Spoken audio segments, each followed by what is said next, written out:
You ask Tiger to calculate. This deals with linear inequalities with one unknown. The final result is x greater than -5. Let's solve it step by step. Swap sides.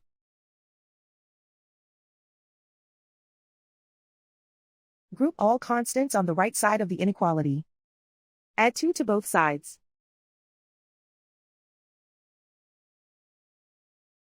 Simplify the arithmetic.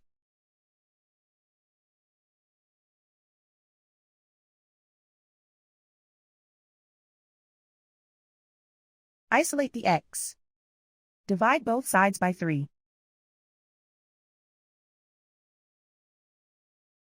Simplify the fraction.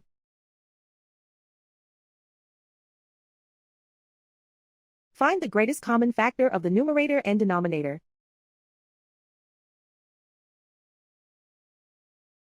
Factor out and cancel the greatest common factor.